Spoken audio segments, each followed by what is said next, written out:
What's up guys, welcome back to the channel. It's your girl G and we are back with another video. Obviously today we're going to be seeing some people being petty, so cue the pettiness. First, if you're new to the channel, make sure you like and subscribe. I'm trying to create a safe space where you can enjoy true crime videos and still have a little laugh, just to take your mind off all the terrible things that are happening in the world. So if you enjoy true crime but are in for a good laugh sometimes, then definitely subscribe to the channel. Let's have some fun! Let's get right into the video. I watched her eat the whole thing. In high school, I dated this guy for 4 years. He was my first love, first everything. Okay, don't spin the details, we don't want to know. I was attached for sure. A couple of years in, I started hearing rumors that he was cheating on me at parties. Of course, he denied this. Then I got proof. He begged for forgiveness. What was the proof? A video? Do you have any proof?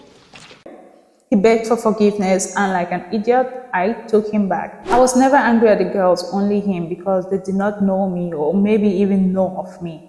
They owed me nothing. It was his choice to betray me. That makes sense. That's how everyone should take it. It's always funny how you see women fighting each other for a man who was cheating on you, cheating on it, both of them. It's like really stupid. So this is the way to go. This is classy. Until I met who we are going to call Karen. She went to a different high school. We met at a party and hung out all night. My boyfriend was also there, and I talked all night about how much I love him. I love him so much. Jen. Ugh. I also shared the pain I had been through with him. She was there for me, and it seemed like I had met a new friend. Oh, sure you are. I think I know where this is going. Then about a week later, my boyfriend's friend let me know that Karen and my boyfriend hooked up a couple of nights after I had met her. Oof. I mean, you did tell her that he likes anything that's warm-blooded, so this was the final straw. I angrily ended things for good with this dude. With this dude's cheating asses. This was a new kind of betrayal for me. It almost hit deeper. I was enraged. This time, it was different. She knew who I was. She has been acting like a friend. I wanted to unload all of my pain on her. Whether I was right or wrong, that was how I felt. So, cue the pettiness. The problem was we went to different schools and I would never run into her except when she would come into my work, which was often. This totally sucked. I had to be all nice to her and act like nothing happened. Ugh, I can imagine at work. So one day I was tasked with making her a sandwich.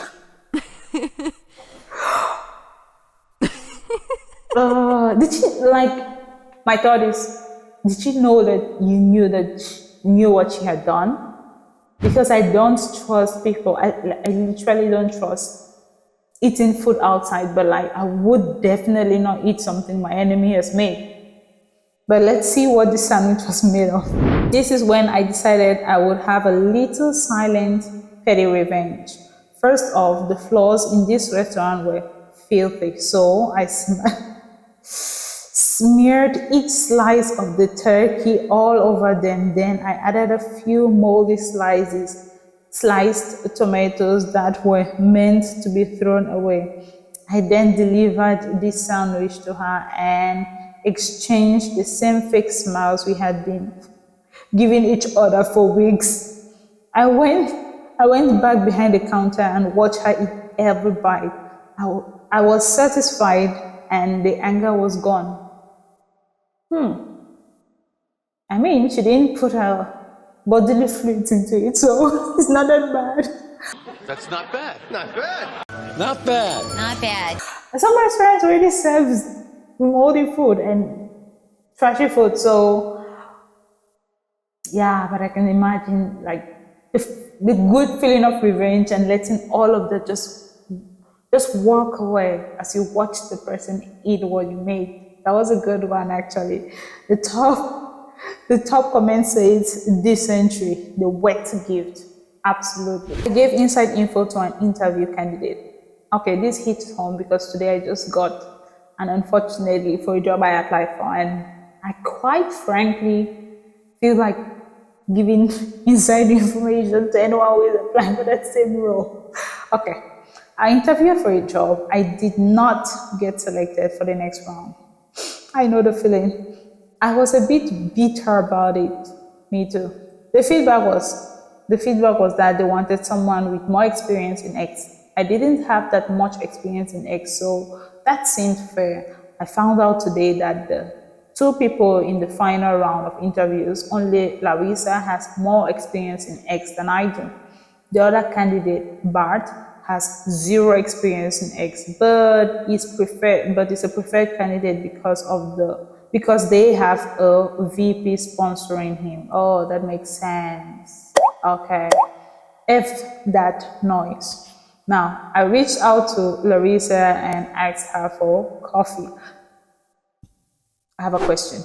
During coffee, I told her the format of the second round interview. After what the questions will be, who will be on the panel, and what they're looking for from the responses. Larissa probably didn't need my help and could have gotten it on her own, but F favoritism and work politics.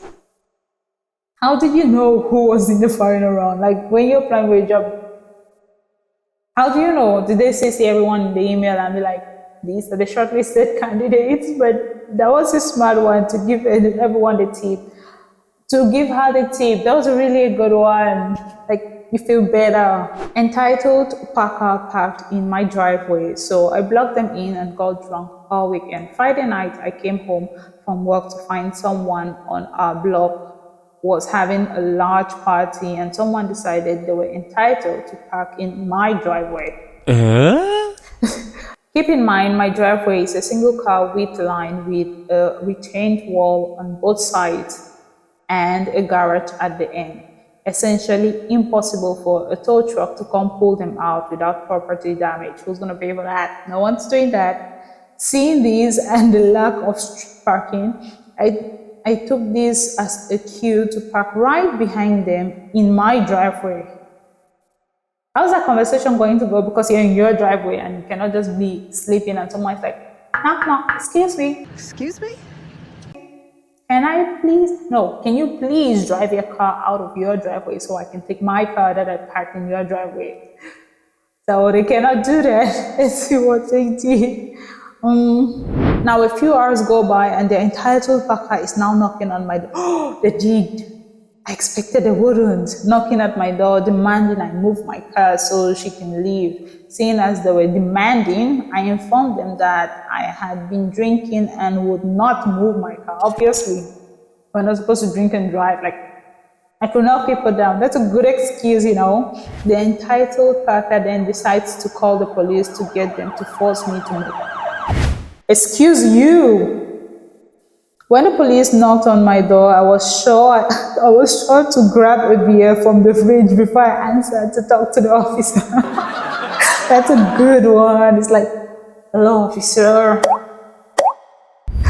I had informed him that after I got home, I was unwinding and had been drinking and was in no shape to drive, obviously. And the officer is an officer of the law, so he could take the car keys. Okay. At this point, their hands were tied because they couldn't tow her car out. I'm in no shape to drive and I'm legally parked in my driveway. Of course, you cannot force her to get out of her property.